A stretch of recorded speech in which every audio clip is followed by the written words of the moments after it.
Hi, welcome to Julius Bar. Today we're gonna mix a Sherry Lady.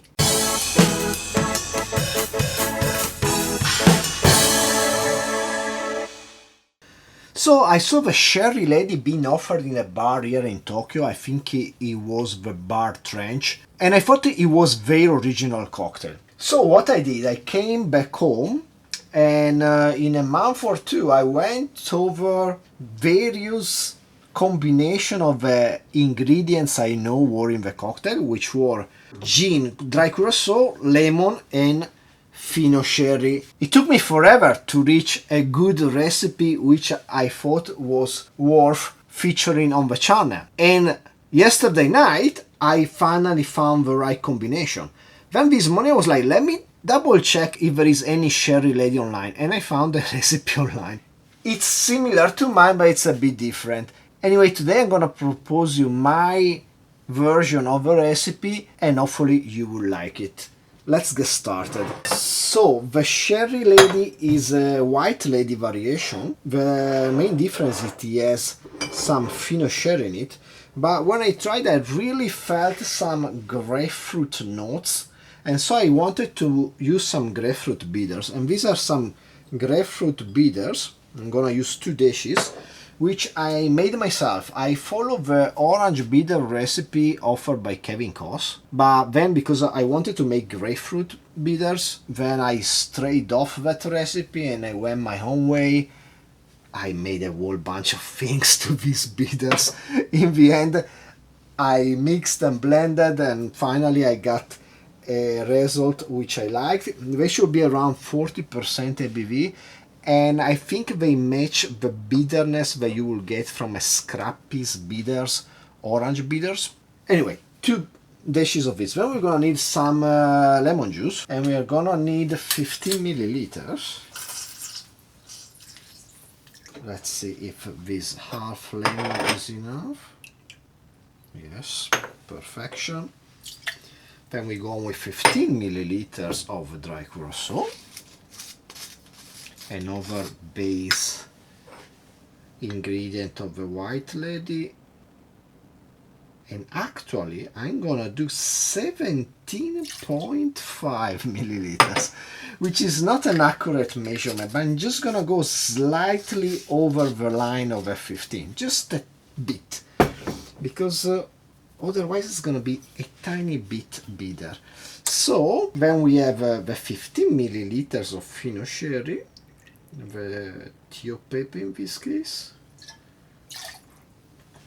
and then we end with some gin, and I'm gonna use this Normindia. This is a gin from a Calvados producer in France, but unlike the gin de Christian Drouin, which is a gin which has a strong base in Calvados, this one is closer to an Opir gin, a gin with Indian influences.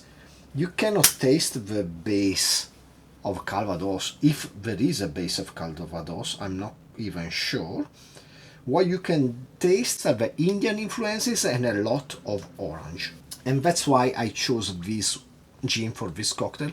We are gonna play around with the citrus. We have the lemon, we have the orange in the dry curacao, we have the orange in this gin, and we have the grapefruit in these bitters, and the grapefruit notes are also gonna be provided by the sherry.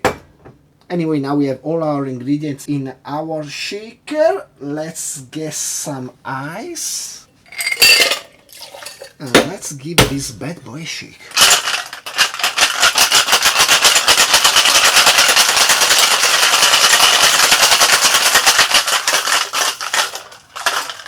Let's double strain now our chilled cocktail glass.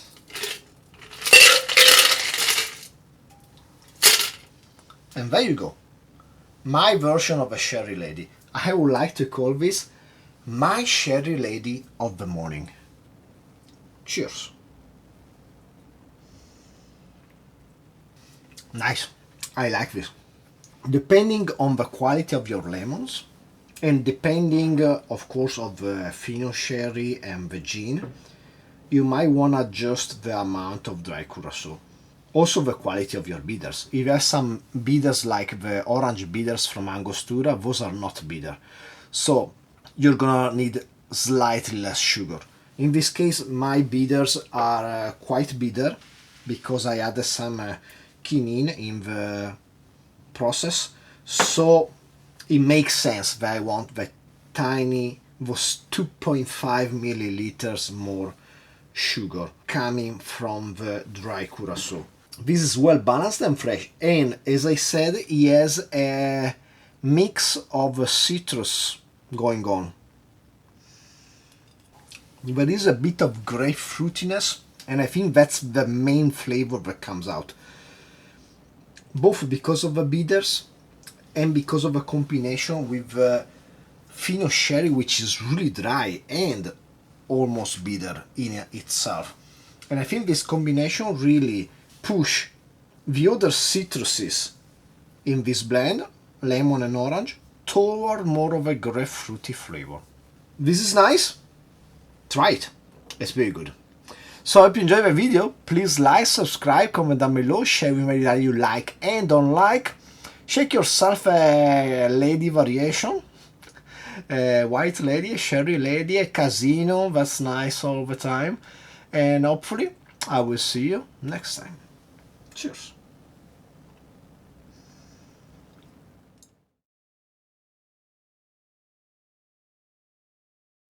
So the name My Sherry Lady of the Morning I borrowed from the lyrics of the song Lady by Styx.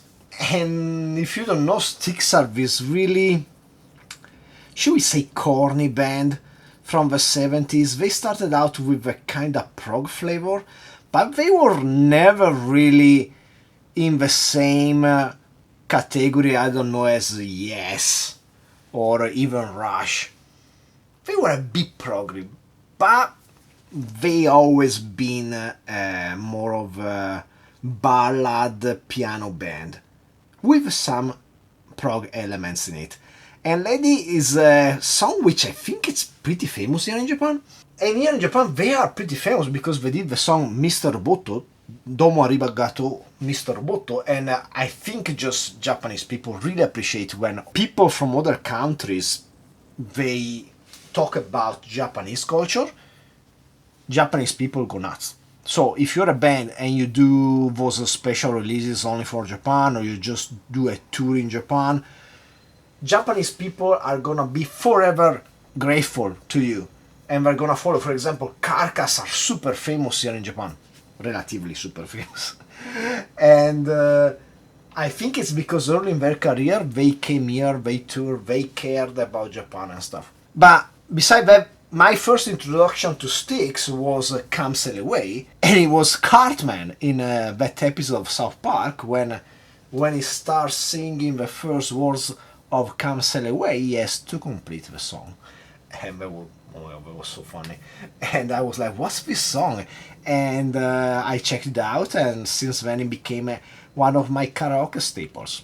So if you ever come to Tokyo, you might hear me singing Come Sail Away in a karaoke somewhere.